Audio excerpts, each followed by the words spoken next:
I want to share with you a story that inspired me so much that I read today. Hopefully, it inspires you too. So, there is this father and this son, and they have a donkey they want to take to market to sell. And they've got to travel up this cliff to sell the donkey.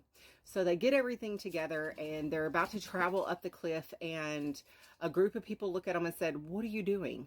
Why would you not travel on your donkey to save your energy and travel up the cliff?" So the father and the son look at each other and they said, "You know what? You're right."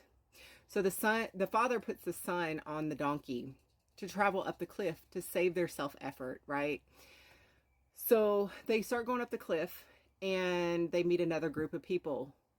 And the group of people look at the son and said, "How dare you? How could you make your father walk up this cliff? He's older than you. He's not as in good a shape as you. How could you make your father travel up the cliff while you ride the donkey?" So the son looks at the father and they looks at the people and says, "You know what? You're right." So he gets off the donkey and lets his father get on the donkey. So this father is riding the donkey up the cliff. And they meet another group of people. And the group of people looks at the father and says, "How dare you? How could you let your son, your young son, just travel up this cliff leading the donkey while you just sit here and ride? What kind of father are you? How could you do that as a father?" So the father looks at the son and the group of the people and says, "You know what? You're right." So he gets off the donkey and they both are walking with the donkey up the hill. And they meet another group of people. And the group of people looks at them and says, "How could you let this donkey travel up the cliff? How could you let it go up this steep cliff? Look at its legs. It's shaking. When was the last time you gave it water? It's barely going to make it. How could you do this to this donkey?" So the father and the son look at each other and they said, "You know what? You're right. We should carry the donkey up the cliff." So they start carrying the donkey up the cliff, or attempting to carry the donkey up the cliff. And they just get real shaky. The donkey's heavy and they get shaky and the cliff gets narrow and they all three fall off the cliff and die.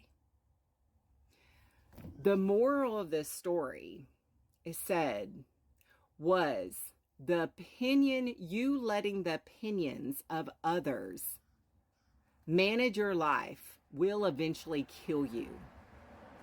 So how true is this story that we tend to let everybody's opinion of us dictate everything we do in life, from work to being a parent, to being a person, to just everything we do in life? We tend to just let other people's opinions dictate our opinion of our life. So we're like, this is our life, right?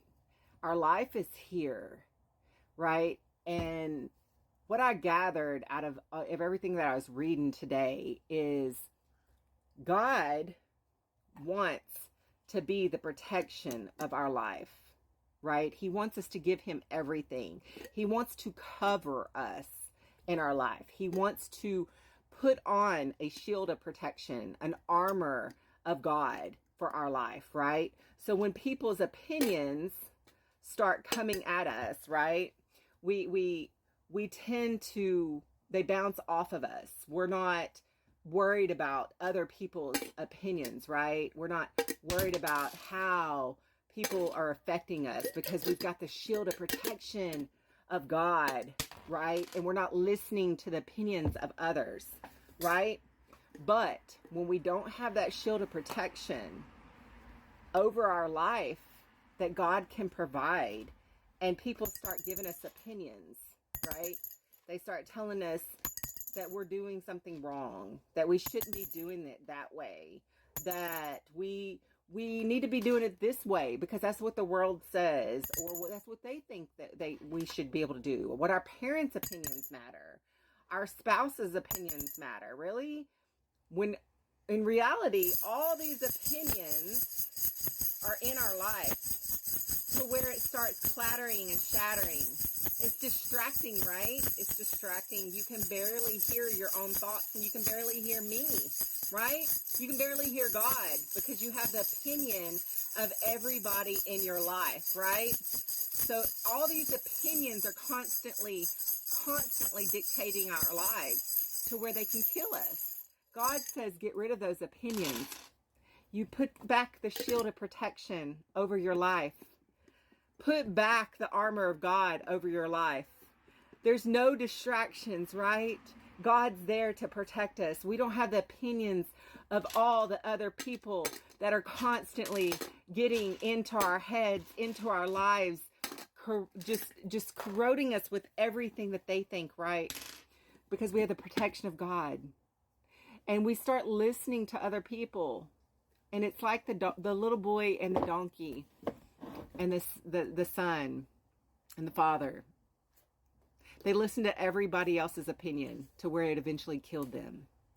What are you doing in your life today that you are listening to other people, but you're not listening to the voice of God telling you to put on his armor protection?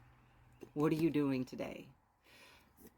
So I challenge you, my friends, listen to the voice of God, not listening to the voice of the world and everybody else.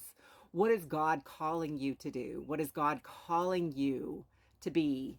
What is God calling you to go?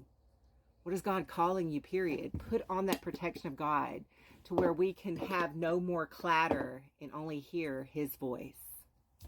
Have a blessed day, guys. I hope that blessed you too.